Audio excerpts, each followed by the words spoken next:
안녕하십니까. 대통령의 하GPT에서 북구의 하GPT로 다시 태어난 하정우입니다. 참 우리 하GPT 고향이 여기죠. 고향에 들어오니까 너무 좋은 것 같습니다. 오지 말고 여기 있죠 그냥. 하정우 선생님 좀 잡았어야 되는데 언젠가 다시 알려주죠. 일을 하다 보면 누가 시킨 것만 하는 조직도 있고 안 시켜도 열심히 하는 조직이 있는데 부산에 간다고 했더니 우리 AI 담당 수석이 이런 것도 준비해야 됩니다. 이래가지고 저한테 이렇게 들고 왔어요. 부산은 제가 태어난 고향이자 20년 동안 저를 낳고 길러준 곳입니다. 부산이 길러준 덕분에 회사에서 청와대에서 정말 많이 성장했습니다. 이렇게 쌓은 경험 긍정적으로 다시 30년 만에 부산에 돌아가서 부산을 제2의 수도였던 시절 이상으로 제대로 발전시켜 보겠습니다. 대한민국 역사상 처음으로 만들어진 영광스러운 자리, 첫 AI 수석으로서의 국가 AI 전략 수립의 소임을 마치고 부산으로, 국회로 가려고 합니다. 더 큰 희망을 만들기 위해서 부산으로 갑니다. 부산 북구 시민이 되어 구포 1, 2, 3동, 덕천 1, 2, 3동, 만덕 2, 3동 가족들의 이야기 속으로 들어가려고 합니다.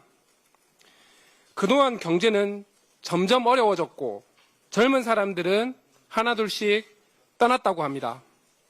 하지만 오히려 저는 그 안에서 뛰어보겠습니다. 새로운 활력을 만드는 사람이 되고 싶습니다. 꽉 찬 49의 나이에 고향으로 돌아가 새로운 부산과 북구의 시대를 위해 일할 수 있다고 생각하니 많이 떨립니다. 그런데 저는 그것이 제가 꼭 해야 할 일이라고 생각합니다. 더 큰 실천을 찾기 위해서 부산으로 갑니다. AI 플랜은 계획으로만 끝나서는 절대 안 됩니다. 해양수도라는 비전과 불경 경제 기적을 만든 제조업 신화가 AI를 만나서 새로운 미래를 만들 것입니다. 이미 플랜은 제도와 투자로 이어지고 있습니다. 다음 차례는 랜드마크와 상징 언어입니다. 해양수도 곱하기 피지컬 AI는 부산 대전안이라는 명쾌한 공식이 바로 그것입니다. 어머니, 누나, 행님, 그리고 친구들이 있는 따뜻한 품으로 돌아가서 내 고향 부산 발전 반드시 이루겠습니다. 지켜봐 주십시오.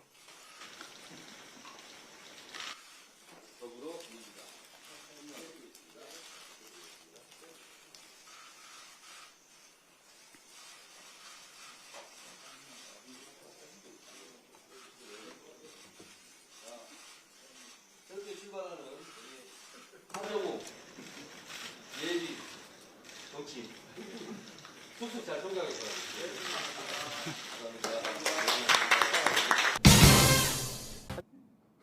네. 노미님께서 아구 꼬맹이 하정우도 무지하게 귀엽습니다 하셨고요. 이수경님이 어제 구포시장에서 하는 거 보니까 잘하겠더라고요. 하정우 파이팅 이렇게 의견 남겨주시고 계십니다. 그런데요. 하정우가 꼬맹이가 아니에요. 네. 77년생이고요. 49이라고 윤석열 나이로 얘기했지만 쉰입니다. 쉰. 그러니까 그도 어느덧 지천명의 나이가 된 그런 어른이다라는 말씀을 좀 드려야 됐고, 사실은 국회에 하정우 수석보다 훨씬 어린 분들이 국회의원으로 많이 활동을 하고 있습니다. 저보다 어린 분들이 국회의원이 많아요. 예.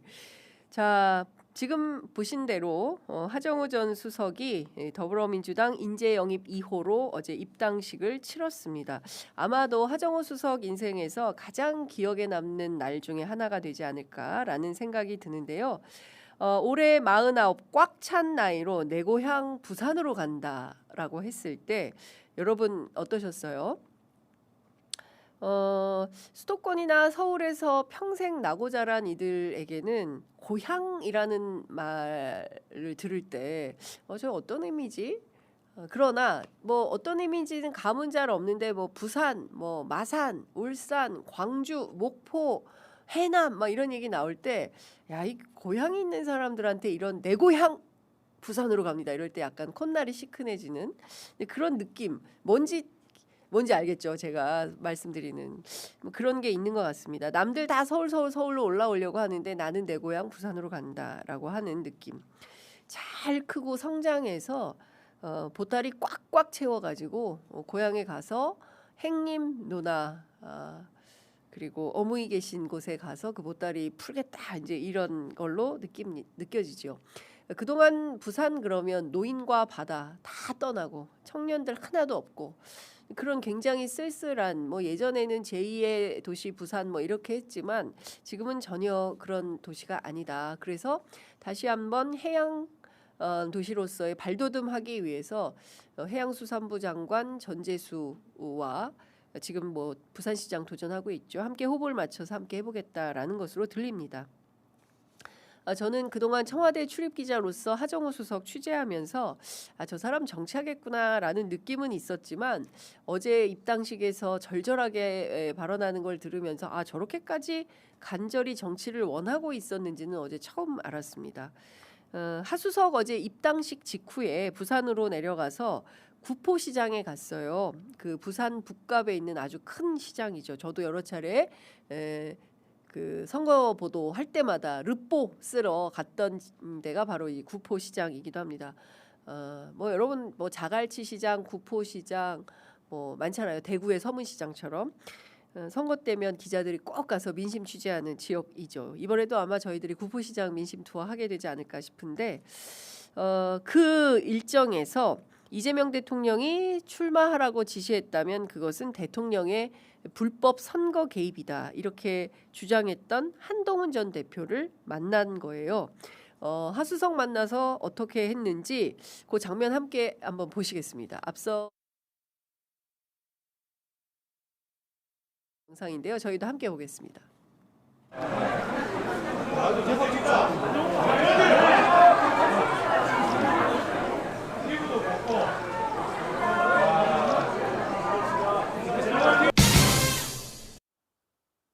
소리가 잘 안 들리시죠? 어떤 소리인지. 너무 기자들이 많아가지고 잘 안 들리셨을 텐데 취재한 내용을 조금 전해드리도록 하겠습니다.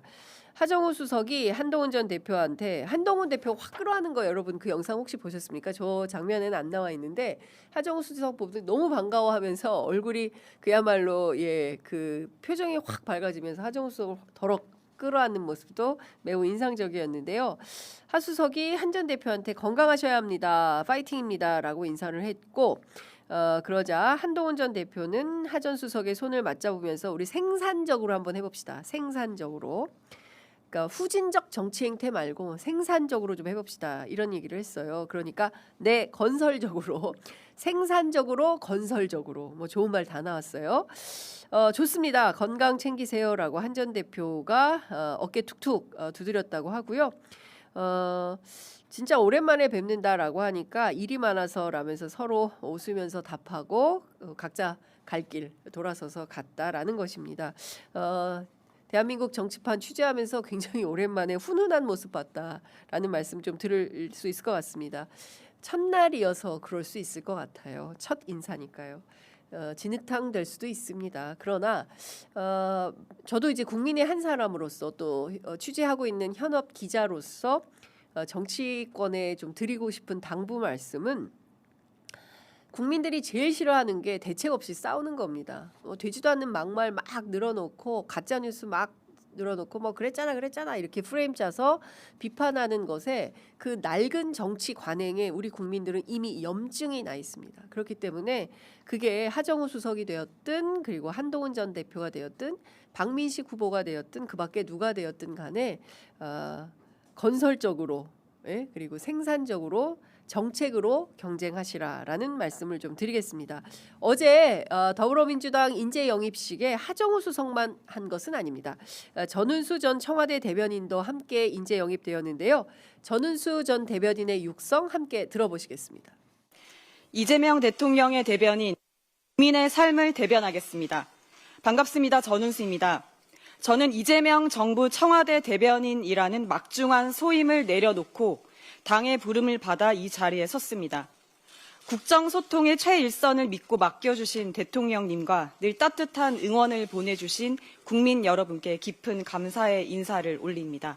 제 삶의 대전환점, 청와대 대변인 단으로 합류해서는 국민의 아픔을 국정의 중심에 연결하며 소통의 가치를 배웠습니다.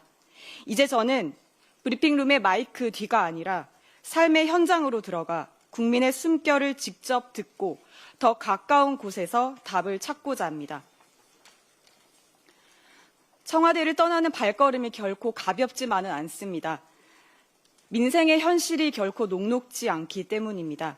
그렇기에 이재명 대통령께서 보여주신 모습 그대로 과감하지만 신중하게, 신속하지만 치밀하게 제대로 일하겠습니다. 저는 준비된 실전형 정치를 약속드립니다. 국정의 맥을 짚어본 경험, 중앙정치의 정무적 흐름을 꿰뚫는 식견을 오롯이 민생 현장에 쏟아붓겠습니다. 네. 전은수 대변인 얘기 어떻게 들으셨습니까? 댓글창에 재밌네요. 아리아나님께서 생산적인 댓글창을 만듭시다 하셨는데요. 제가 아까 이제 꼬꼬마 말씀하셔서 저도 우스개로 드린 말씀인데, 너무 귀여워요. 어릴 적 찍은 사진이. 예, 그래서 이제 그 얘기를 한 건데, 오해할 만한 얘기는 아니었다라는 말씀 좀 드리겠습니다. 그리고, 이수경님께서 귀엽다는 말도 꼬꼬마라는 말도 좋은 의미로 한 거니까 너무 날카롭게 받아들이지 않았으면 좋겠습니다라고 하셨는데요. 제 마음과 같습니다. 네, 저희가 생산적인, 건설적인 댓글창, 서로 타인에 대한 존중과 배려, 그렇게 가면 참 좋겠다라는 말씀을 좀 드리면서 전은수 대변인 얘기 좀 해보겠습니다. 교사와 인권 변호사 출신입니다. 청와대 부대변인 거쳐서 대변인, 그리고 더 중요한 것은 워킹맘이에요. 제가 사실 청와대 춘추관 청와대 출입 기자들이 제일 많이 접촉하는 사람들이 대변인단이지 않겠습니까? 전화가 초폭주를 해요. 정말 기자들이 얼마나 많습니까? 그리고 한 가지에 대해서 똑같은 사안을 두고 뭐 100여 개가 200여 개가 넘는 전체 춘추관 출입 기자가 몇 명인지 제가 알기로는 한 300명, 200명 정도는 되는 것 같은데 그 기자들을 다 전화 응대하면 너무 힘들잖아요. 한 번도 화낸 적이 없어요. 네, 제가 겪은 전은수라는 대변인은 그런 사람이었습니다. 워킹맘으로 아이 키우면서 그 대변인단은요 새벽 한 4시쯤 출근하는 걸로 알고 있거든요. 그래서 밤늦도록 이 전체 일을 대통령 일정 뭐 브리핑 이런 거 다 기자 뭐 이런 거 다 응대하느라 정말 힘들 텐데 일하는 여성으로서 또 아이 육아 돌봄하면서 정치 진짜 쉽지 않은데 이 정치에 도전을 한다라는 말씀을 좀 드리겠습니다. 그리고 전은수 전 대변인은 강훈식 대통령 비서실장 의원직 사퇴로 보궐선거가 치러지는 충남 아산을로 투입될 전망입니다. 앞으로 어떤 기량을 펼치게 될지 기추가 주목된다라는 말씀을 좀 드리겠습니다. 여러분들께서는 이번 재보선에서 가장 핫한 인물 누굴로 꼽으시겠습니까? 오랜 정당 취재를 해왔던 제 입장에서 볼 때 가장 재밌는 선거는 부산 북갑이 될 것 같습니다. 정치 신인이라 하정우 수석이 실수를 많이 할 것 같아요. 막 노련하게 그렇게 하지 않고 보는 재미가 좀 꿀재미일 수도 있겠다라는 생각이 좀 듭니다. 여러분들 어떻게 전망하세요? 궁금합니다. 그리고 가장 힘들고 고통스러운 데는 어디가 될까? 평택을이 아닐까. 예. 다른 거 다 떠나서 오자대결 구도에서 다자간 구도도 쉽지 않은 아주 복잡한 함수가 숨겨져 있고 그 안에서 또 어떤 공방들이 이어지느냐에 따라서 경우에 따라서 상처뿐인 영광일 때도 있어요. 정치라는 게 그렇더라고요. 저는 그러지 않았으면 좋겠다라는 당부 말씀. 끝까지 신사답게 끝까지 품격을 유지하면서 민주당 출신들이잖아요. 좀 다른 정치를 보여줘야죠. 국민들한테. 그래서 그런 차원에서 정치를 하시면 좋겠다라는 말씀을 좀 드리고 싶고 또 하나 영남의 변화가 주목이 됩니다. 여러분들 선거 끝나면 지도 딱 한반도 지도 놓고 동서가 쫙 빨강파랑으로 분화되는 이번 선거도 역시 채널 돌아가는 이번에는 안 그랬으면 좋겠다. 그런데 그 발화점이 대구가 될 것 같아요. 그래서 대구 또한 상당히 주목이 된다. 대구구의 변화가 대한민국에 어떤 변화를 만들지, 소위 영남토호, 영남기득권, 영남자민련 이렇게 불렸던 국힘의 소멸 과정을 어떻게 국민들이 지켜볼지 아주 저는 차가운 목소리로 국민들이 그 장면을 지켜볼 거라고 생각합니다. 저희가 뜨거운 현장들 또 열심히 취재해서 또 보도해 드리도록 하겠습니다. 다음 준비한 소식 빠르게 영상으로 만나보시겠습니다.